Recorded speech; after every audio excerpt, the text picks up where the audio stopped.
As is custom with Weekly Shonen Jump, there are a couple of brand new titles that enter the magazine and end up being given the chance to potentially be mainstays in Weekly Shonen Jump.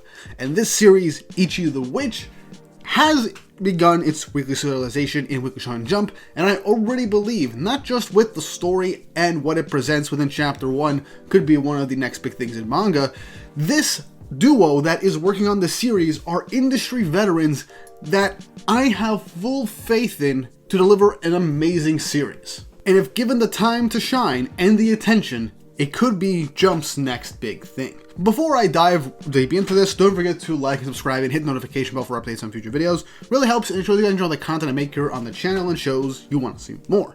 Now, I don't plan to make this a weekly review series like I did with Galaxius. Then again, I didn't plan to review Galaxius on a weekly basis, but here I am. We'll see what happens with this. I have no clue, but it might just be too much work for me to do another weekly manga. But we'll see how things progress with this video, and if it does super well, I might just keep talking about it. But for the time being, this is just a first impressions. Now before I get into the chapter proper, let me give a bit of background to the writer and artist behind Ichi the Witch. And this is probably a big power duo between the artist and the writer. The story writer is Osamu Nishi, who is the mangaka of Welcome to Demon School Iruma-kun, probably one of the biggest weekly manga out right now outside of Shonen Jump, and it is from Weekly Shonen Champion. And it's basically the One Piece of that magazine. It has been so popular, not only being in top of the charts whenever its new volumes end up releasing, but it's also got 4 spin-off manga with an entirely different cast or entirely different concepts or what-if stories. It has an anime that already released its 3rd season, I believe, last year, with a 4th season most definitely on the way. And I've only seen 2 seasons of Iruma-kun, but it has just been so much fun with lovable characters, great artwork, and just a really cool sense of world building and interactions with a few good action sequences placed in when it's absolutely needed. So the writer I have full confidence in, as she is an industry veteran. But what makes this even bigger is that the artist for Ichi the Witch is Shiro Usazaki.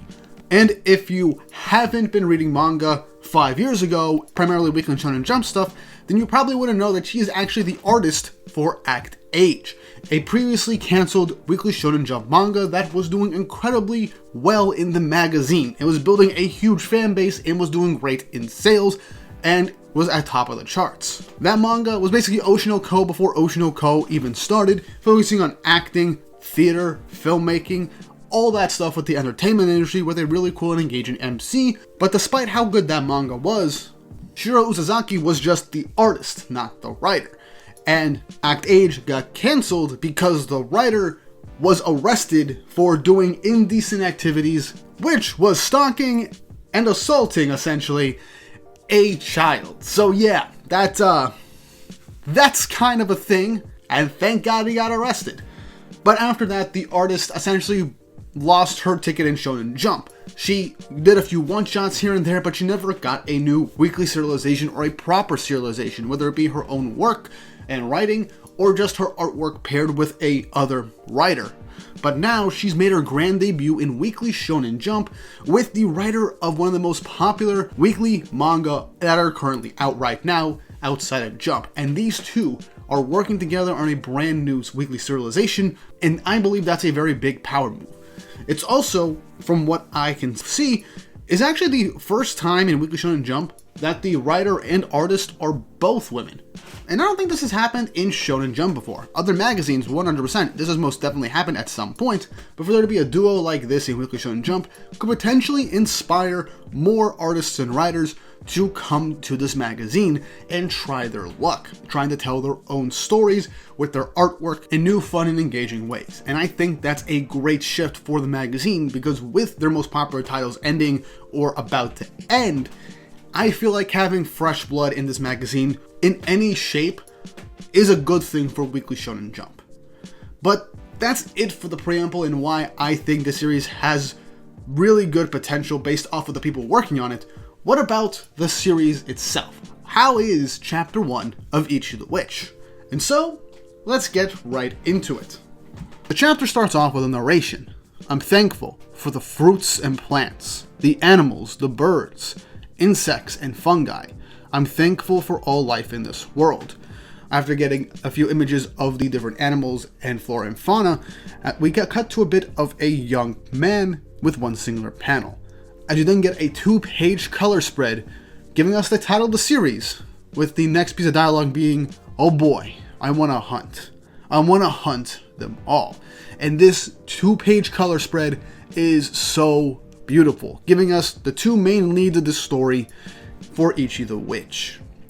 So the story, we start off at Druid Mountain, the flower field near its summit, as we see a giant moose moving on across the fields, going over to feed. But then someone hiding in the bushes takes a knife and then stabs the moose.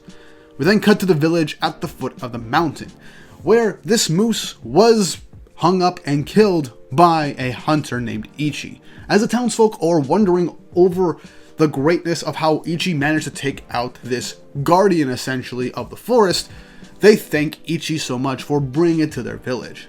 And Ichi says, sure, no problem, even telling the story of how waiting for this deer ended up nearly costing him his sanity, as he was pooped on one time and he thought he was going to just go out and kill him, and it would have gotten him killed. But as the townsfolk are like, dude, you didn't have to tell us all that, he hears chattering off on the side as some of the townsgirls are getting in a carriage and leaving. As Ichi runs up to the girls and sees that they are leaving, about to go and take some sort of test at the capital. And so he's wondering what exactly this test actually is, and as he's getting things wrong, then he ends up saying, whatever, I'll never be able to go there anyway. He then throws some dead rabbits for rabbit meat and some jerky to the girls to say, here, have this on your journey to have something to eat. And as a lot of the girls are just freaking out over him just tossing this shit into their carriage, one of the girls ends up asking him if he really is just going to go back to living on the mountain, saying that everybody in town adores him, and going up to the mountain, he should just save it for hunting and live in the village. But Ichi tells her with no hesitation, I'll stay on the mountain. There are still things I want to do there. And so, she tells him to take care, as the girls all depart and leave. And Ichi ends up going back to the mountain, with one of the townsfolk telling the girls that was just a wasted breath. Ichi's different from them. The world he lives in, the way he lives, it won't ever be like ours. As Ichi heads back up to the mountain, we get a brief flashback to his past. When he was 6, he was given a knife and a little bit of food. But when food ran out and no one came for him, it hit him. He had been abandoned.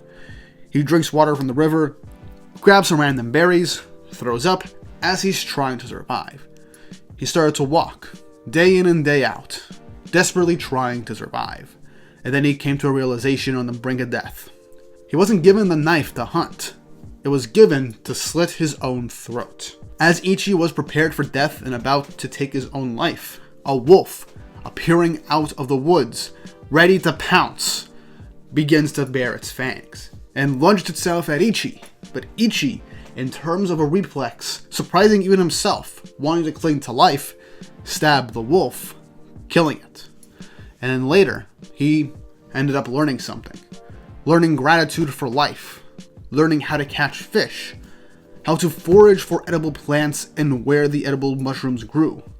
As we see brief instances in a montage of him slowly learning how to survive on the mountain and in the wilderness.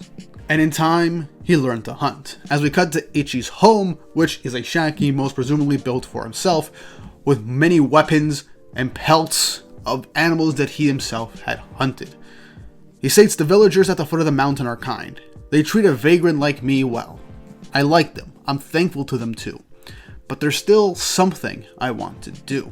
Surviving for so long in the mountain, I've developed a sense for combat. I can't say whether that instinct led me there or not, but he ends up walking to a dark corner of the forest, going ever closer, as he keeps saying, just beyond the flower field, near the mountain peak.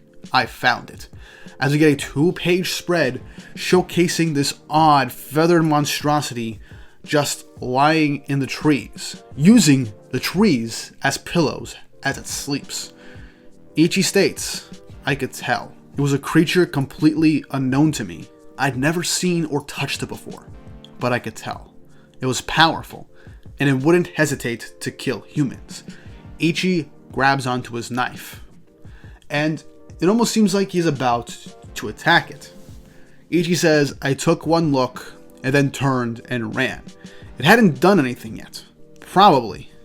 I couldn't say if it had actually killed any humans or even any other animals for that matter. As he calls something death for death. That is his hunting philosophy. If they don't face me with the intent to kill, then I shouldn't desire to kill them either.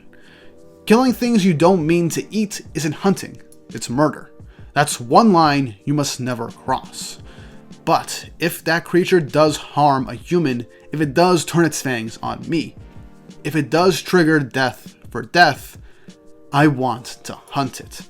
As we get an image of Ichi staring out of his window with a glimpse in his eyes, excitement, as he states a lot. I want to hunt that creature. Maybe I'll set some traps up just in case. A pit trap, a snare or two. If it comes down to it, if I get my chance, surely, as we trail off with that creature in the forest standing up and beginning to move. As we hear this creature speak. Ha! Finally here, huh? Little gnats. As you then cut to a bunch of carriages on the roadside, as it seems that the carriages had stopped. Now, before I continue on with the story, I want to just say how much I kind of like the main character's philosophy on life. After surviving the wilderness for multiple years and learning how to hunt, he's come to a life philosophy of death for death and hunting. If he's not going to hunt an animal for food, he's not going to try and kill it, as they're just killing something for the sake of it that you don't plan on eating, or if it doesn't want to try and kill you or attack you with the intent to kill, then you shouldn't kill it. It'd just be senseless murder, a line that no one should ever cross. Showcasing that he himself, while hunting animals for food and nourishment and clothing, isn't going to just randomly kill an animal just for the sake of hunting, despite the fact that he finds joy in hunting different creatures. He wants to do it for food or for self-defense, death for death. And I find that very interesting and wonder how this philosophy of his life is going to end up panning out for the rest of the series, because this is something that is presented in chapter 1 as a main part of the main MC's philosophy, and how this will shape his interaction with others and the story is definitely going to be interesting. But back to the story. Carriages are on the road put to a stop, as it seems that something has happened, with the girls from that very town just wondering what the heck is going on. But they hear that there's traffic because there's an emergency magic warning. And the girls hear this and are like, wait, there's a magic here? As they get all excited to see a real life one. And if there's a magic there, that means witches are coming. As we see what's seemingly going to be one of our main characters from the color spread, Descaris, the Abyssal Witch, as she's staring off towards the mountain seemingly, stating Druid Mounted near the summit. Found it. As she's in communication with somebody, stating, are you sure it's Uroro? As she confirms yes. Maybe. After giving her a quick report, she then descends down to try and find this Uroro, stating, y'all go focus on guarding the normies, okay? With a pretty lackadaisical attitude, as she believes that she is enough to take out whatever is in the forest. As the person she's communicating with is like, hey, what about reinforcements? As this Karas just says, and they'd only be underfoot. As communication is cut off, as we meet Mongold, the Ariat Witch, as she says, that girl is such a handful, and in her room there are a bunch of mirrors, presumably for communication with other witches. She says, ladies, please evacuate the residence, and erect a protective barrier quickly now, as the rest of these witches are confirming that they're on their way. She goes on to say any available witches, as there are some en route to Druid Mountain. She ends up stating we must settle things there. It'll be disastrous if we don't. No matter what it takes, Descaris must acquire the Uroro magic. It cannot be allowed to roam free any longer. As we get some exposition. In this world, magic is alive. Living magic called magics first contacted humanity long ago, as out of nowhere a blob of water appeared. This blob says, drink every drop of this water. Do that and you'll acquire the water magic. That is my trial. Should you manage to pass it, I'll teach you the chance for controlling water, as we get a montage of other similar magics for fire, for iceberg, for breezes.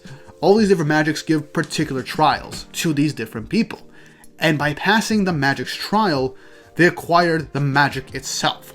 Currently, there are magic hunters who have overcome countless grueling trials and acquired powerful magic. People call these hunters witches, with reverence and respect, as we see multiple witches appear as they're off to help out the civilians and get them out of the way before this Uroro appears and causes much damage. And as they're protecting the civilians, they tell other witches not to go up to the mountain peak because up there is where monsters battle. As we see the creature that was in the forest, who is actually this Uroro creature, is about to fight Discaris. The creature then says, "Why am I not surprised it was you who found me, Discaris? Don't tell me. Are you in love with me that much, you little stalker?" Trying to poke fun and have some actual jokes against Discaris, as she's like, "Yeah, no, gross." She states, "How about you just die already and let me acquire you, you egotistical excuse for a magic." As she begins to attack the magic, he then clearly manages to avoid all these attacks and block them. He says, "You're making me blush. I gladly welcome all challengers, but do you think you can win? You face King Uroro, the king magic." In this world, magic is alive, and thus each magic has its own personality, as we get more breakdown on what magic are. But unfortunately, King Uroro was the worst type of magic. He refused to allow witches to acquire him. He leveled mountains and drank rivers dry. He took countless lives for no reason. He was a magic who hated humanity. As he goes on to say, "Ignore me and I'll go on another murdering streak. I've lived far too long, you know. If I don't amuse myself with people, I'll expire from sheer boredom." He states, "But if you want to acquire me, my trial is to stop my heart." Simplicity itself, don't you think? Try it if you dare, witch. As Discara takes her rapier and begins to try and pierce the heart of Uroro, stating, "Pierce through all, Lazud." As a huge explosion occurs in the distance where all the other witches are evacuating the civilians, as they're wondering what this blast is. And they're stating, "Please, you have to win, Lady Discaris." As in this 2-page spread, we see an image of Discaris towering over Urora, trying to pierce his heart, but nothing is happening. It didn't pierce anything. As Uroro states, "Discaris, you must have sensed it by now. The feeling that something's off. Have you ever wondered why I survived for over 1,000 years without a single witch ever acquiring me? Let me enlighten you with the devastating truth," as he gets up, grabbing her, stating, "No woman can scratch my heart. That's just how it's made. You did well to push me this far. That was the most fear I felt in my life." So while his trial is, if you pierce my heart and kill me, you get my power 100%. But there's a catch. My heart can't be pierced by a woman. So, you're shit out of luck. Sorry, lady. That's literally his attitude right there. And that is a pretty interesting rule to his death. He states, "Not that you ever stood a chance." As Discaris just calls him a damn magic, but he then begins to laugh, saying, "You may be the most powerful witch alive, but even you cannot defy my rules. As long as you witches are women, you will never acquire me. It's impossible." Confirming that seemingly witches are only women in this world, which is definitely an interesting turn because there have been series with similar concepts in anime and manga. But then, as he says this, someone creeps out from the corner, which is Ichi, knife in hand, as Discara and Uroro are completely confused as to what's going on. He asks, "Who are you? What rock did you crawl out from under?" As Uroro is trying to just get Ichi to leave, Ichi interrupts him, "I'm a man." He's like, "What?" Ichi says, "I said, I'm a man." As Uroro then tries to punch Ichi square into the ground, thinking that he might have delivered a finishing blow, but he realizes his hand went straight through the ground and there's a bunch of ties around it. Rope has tied up his arm and he's stuck in place. And he's like, "What the heck? A hole?" As Ichi, looking like a wild ravenous animal says, "A pit trap plus a snare. Try to pull out of it and it'll only bind you tighter. It's not easy to get out of." Ichi readies his knife as Uro just starts to panic, being like, "Whoa, whoa, whoa, whoa. What do you think you're doing? Hey, let's not be hasty, okay? First, put the knife down.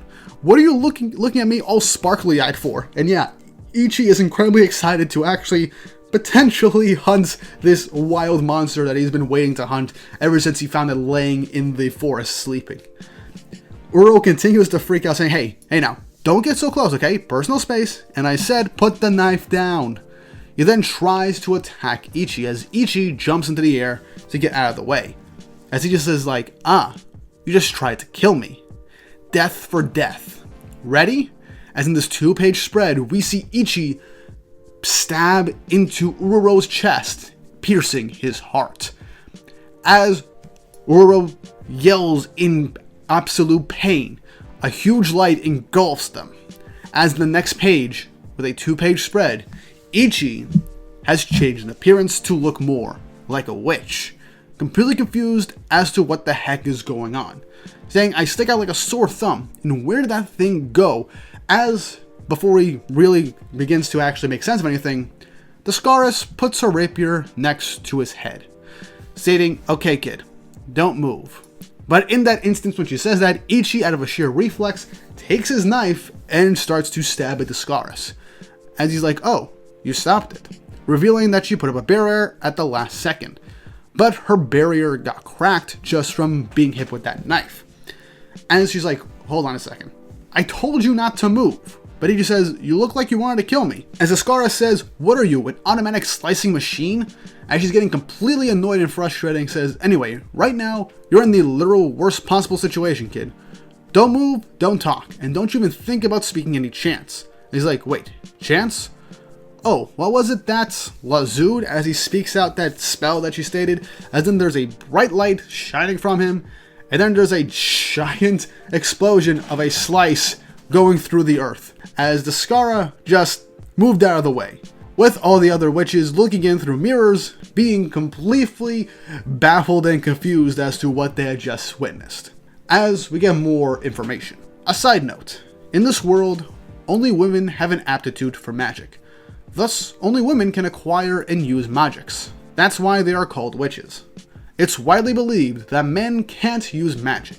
But let us say, for example, there was a magic with a special power. That magic provided a trial that only a man could pass. Not only that, let's say a man with a mind and body well trained enough to handle said magic happened to pass the trial. Even that extremely rare case, that man's chance of acquiring the magic would be a mere 0.001%. It's effectively impossible.